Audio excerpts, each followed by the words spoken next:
پھر صدوقی جو کہتے ہیں کہ قیامت ہے ہی نہیں، یعنی مردوں کا جی اٹھنا ہے ہی نہیں، ان میں سے بعض نے اس کے پاس آ کر یہ سوال کیا کہ اے استاد، موسیٰ نے ہمارے لیے لکھا ہے کہ اگر کسی کا بیاہ شادی میرج ہوا، بھائی بے اولاد مر جائے تو اس کا بھائی اس کی بیوی کو کر لے اور اپنے بھائی کے لیے نسل پیدا کرے۔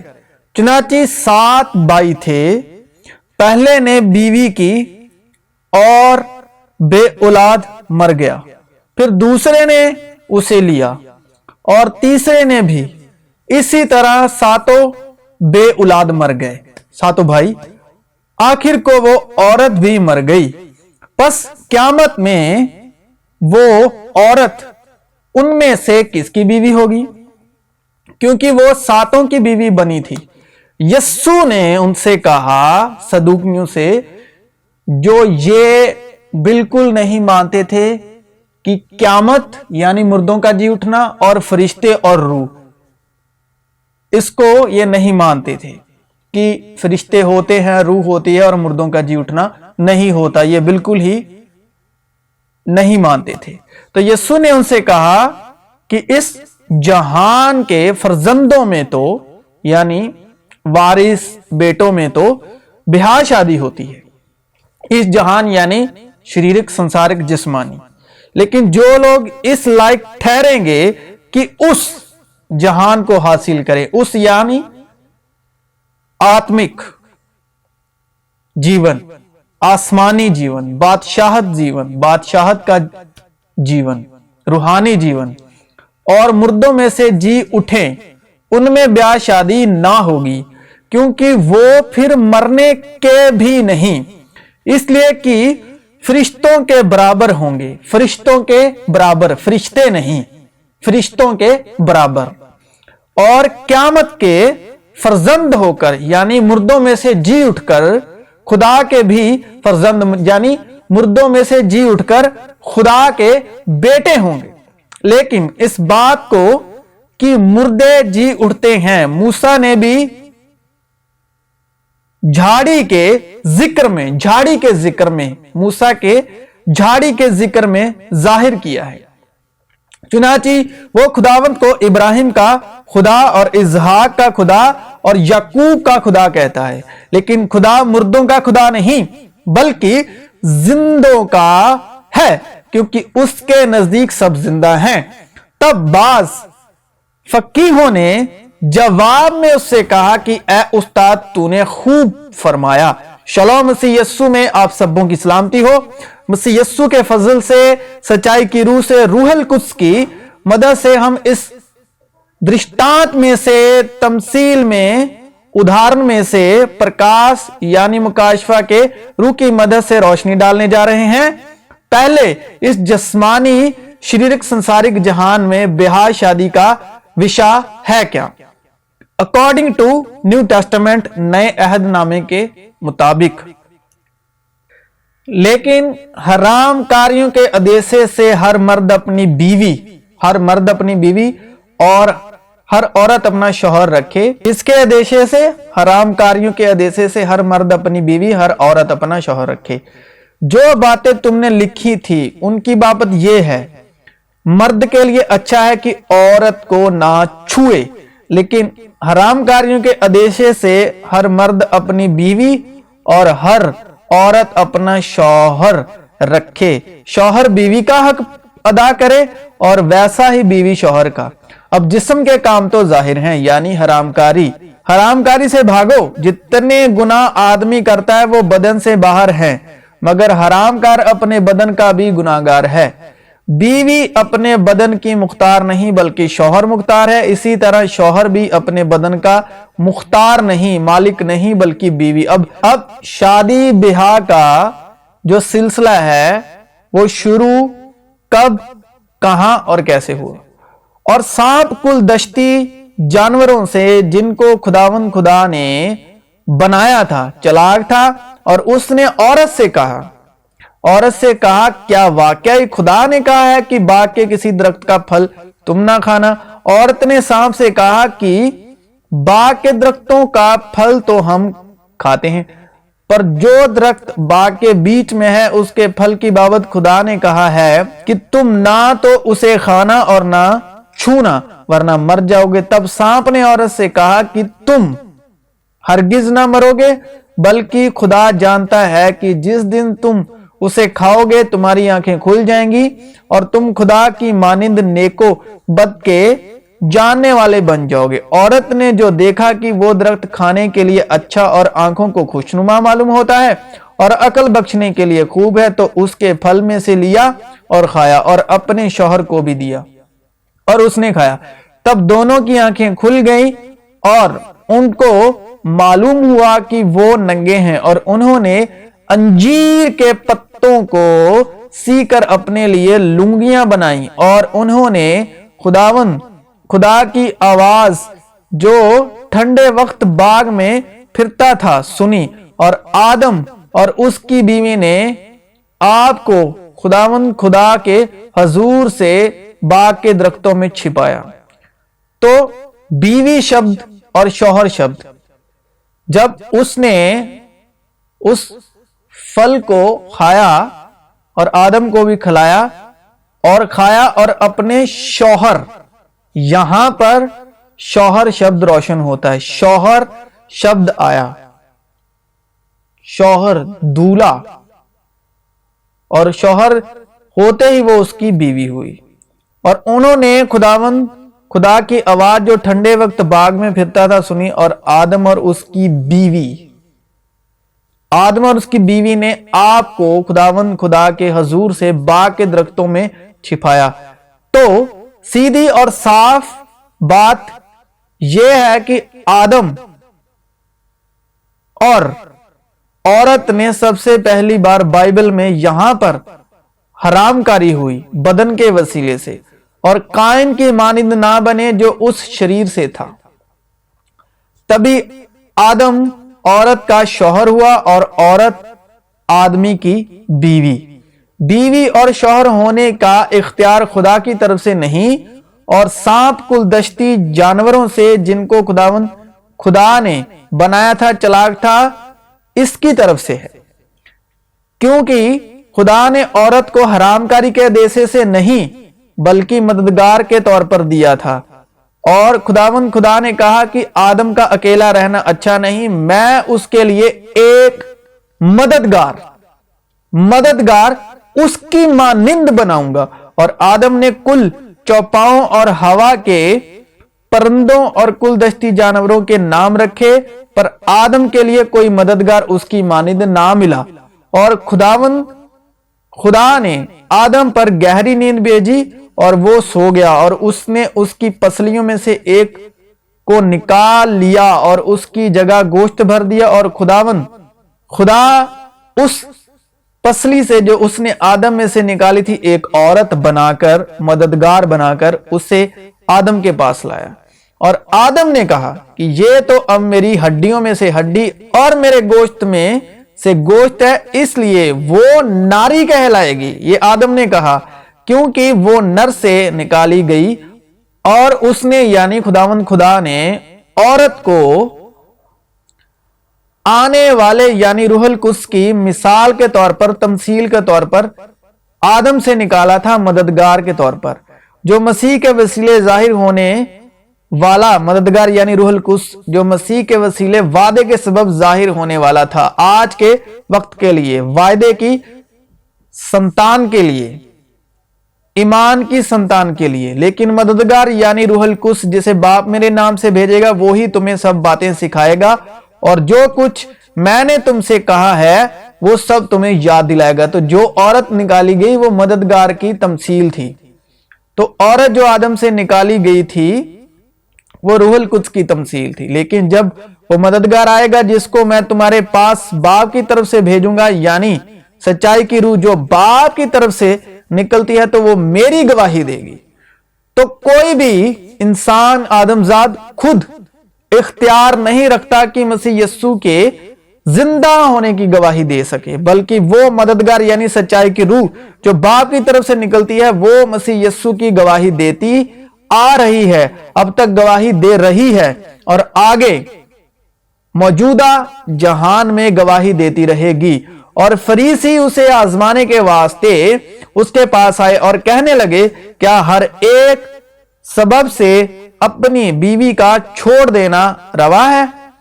उसने जवाब में कहा, क्या तुमने नहीं पढ़ा कि जिसने उन्हें बनाया उसने इब्तिदा ही से उन्हें मर्द और औरत बनाकर कहा कि इस सबब से मर्द बाप से और मां से जुदा होकर अपनी बीवी के साथ रहेगा और वो दोनों एक जिस्म होंगे।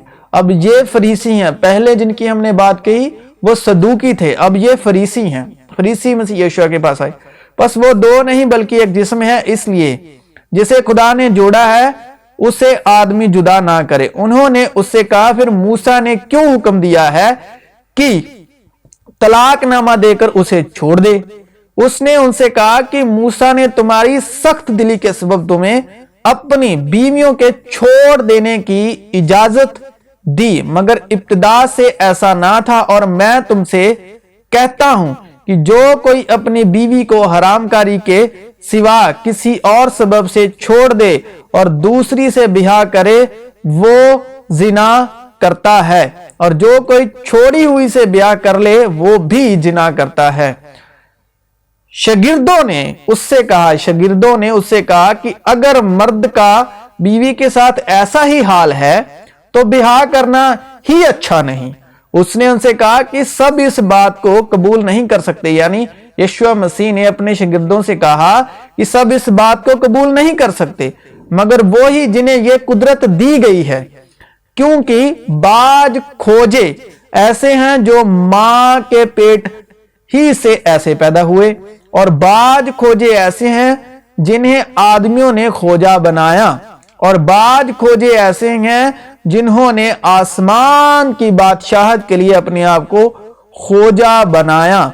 जो कबूल कर सकता है वो कबूल करे, लेकिन तू ब्याह करे भी तो गुनाह नहीं, और अगर कुंवारी ब्याही जाए तो गुनाह नहीं, मगर ऐसे लोग जो ब्याह करते हैं वो जिस्मानी तकलीफ पाएंगे, और मैं तुम्हें बचाना चाहता हूं। बस मैं ये चाहता हूं कि तुम बेफिक्र रहो।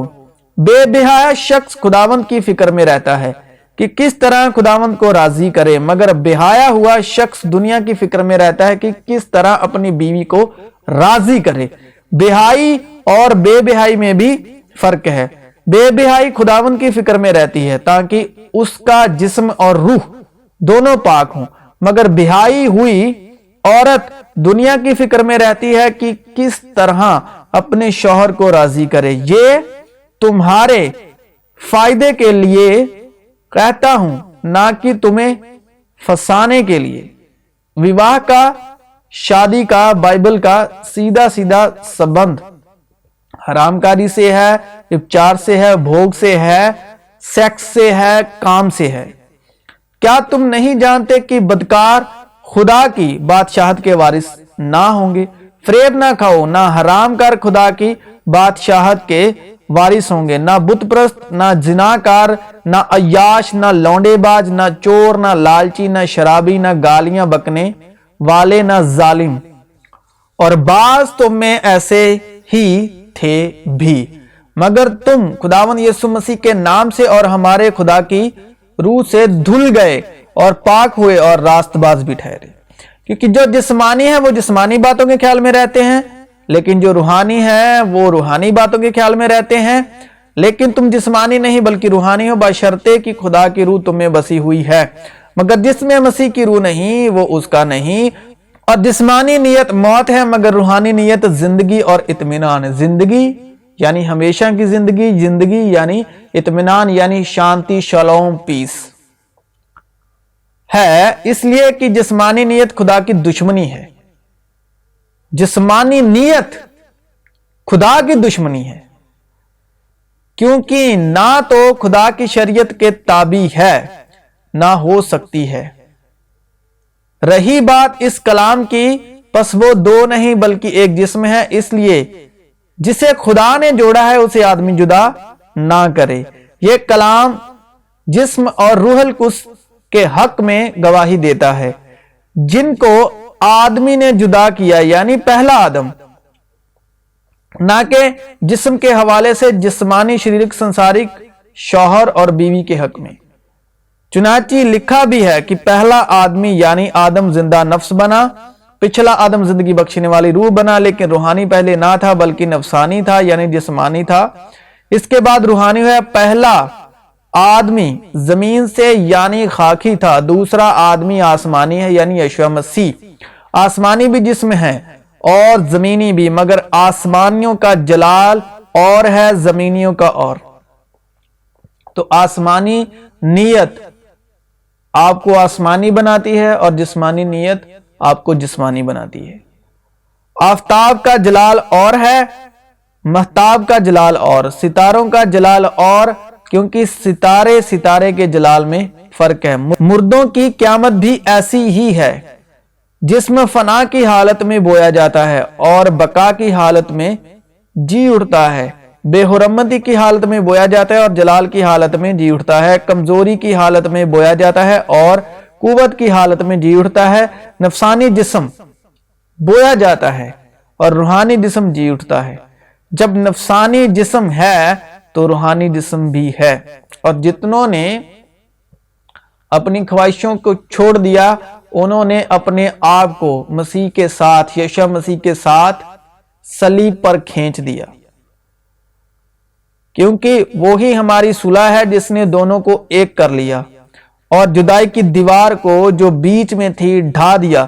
چنانچہ اس نے اپنے جسم کے ذریعے سے دشمنی یعنی جسمانی نیت خدا کی دشمنی ہے، تو چنانچہ اس نے اپنے جسم کے ذریعے سے دشمنی یعنی وہ شریعت جس کے حکم ضابطوں کے طور پر تھے، شریعت یعنی موسیٰ کے 10 حکم، موقوف کر دی، تاکہ دونوں سے اپنے آپ میں ایک نیا انسان پیدا کر کے صلح کرا دے، کیونکہ وہ دونوں دو نہیں وہ ایک ہیں، اور صلیب پر دشمنی کو مٹا کر اور اس کے سبب سے دونوں کو ایک تن بنا کر خدا سے ملائے، اور اس نے آ کر تمہیں جو دور تھے اور انہیں جو نزدیک تھے دونوں کو صلح کی خوشخبری دی، کیونکہ اسی کے وسیلے سے ہم دونوں کی ایک ہی روح میں باپ کے پاس رسائی ہوتی ہے۔ پس اب تم پردیسی اور مسافر نہیں رہے بلکہ مقدسوں کے ہم وطن اور خدا کے گھرانے کے ہو گئے، اور رسولوں اور نبیوں کی نیوں پر جس کے کونے کے سرے کا پتھر خود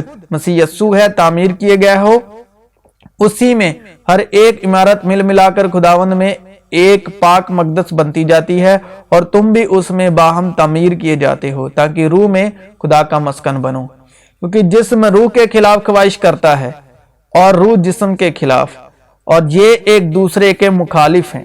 تو یشوع مسیح نے صلیب پر جان دے کر کیا کیا؟ اس نے وہ جو دوری خدا میں اور آدم ذات میں یعنی انسان میں آدم کے وسیلے، پہلے آدم کے وسیلے آئی، اس کو مٹا کر یعنی شریعت کو یعنی جسمانی نیت کو مٹا کر دونوں کو ایک تن کیا، اور یہ ایک دوسرے کے مخالف ہیں تاکہ جو تم چاہتے وہ نہ کرو۔ اب جسم کے کام تو ظاہر ہیں، یعنی ان چیزوں نے آدم کے وسیلے خدا میں اور انسان میں یعنی روح میں، کیونکہ خدا روح ہے، روح میں جو ہے ان کو دور کیا۔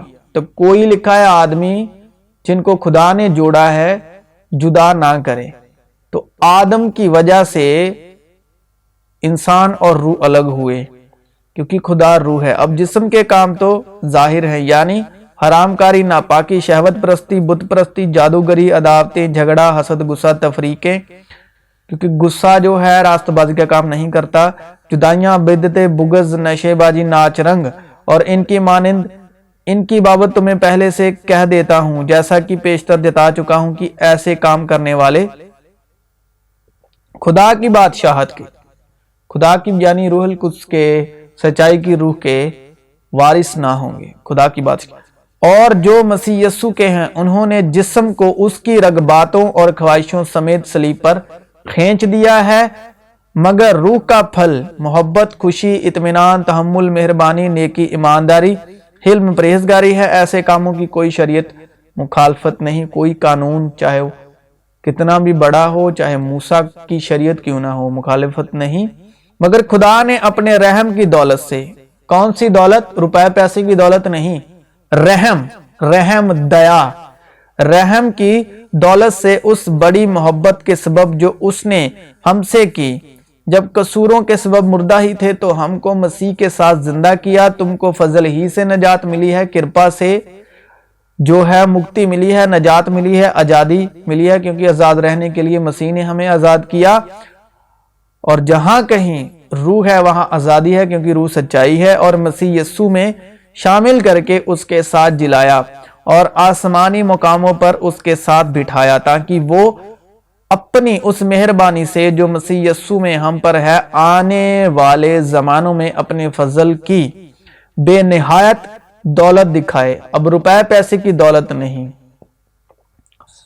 कौन सी दौलत? फजल की, कृपा की, बख्शिश की बेनिहायत दौलत दिखाए, क्योंकि तुमको ईमान के वसीले फजल ही से नजात मिली है, और ये तुम्हारी तरफ से नहीं, खुदा की बख्शिश है, और ना अमाल के सबब से है, ताकि कोई फकर ना करे, क्योंकि हम उसकी कारागरी हैं और मसीह यस्सु में उन नेक अमाल के वास्ते मखलूक हुए जिनको खुदा ने पहले से हमारे करने के लिए तैयार किया था। पस याद करो कि तुम जो जिस्म के रूह से गैर कौम वाले हो, और वो लोग जो जिस्म में हाथ से किए हुए खतने के सबब मख्तून कहलाते हैं, तुमको नामख्तून कहते हैं।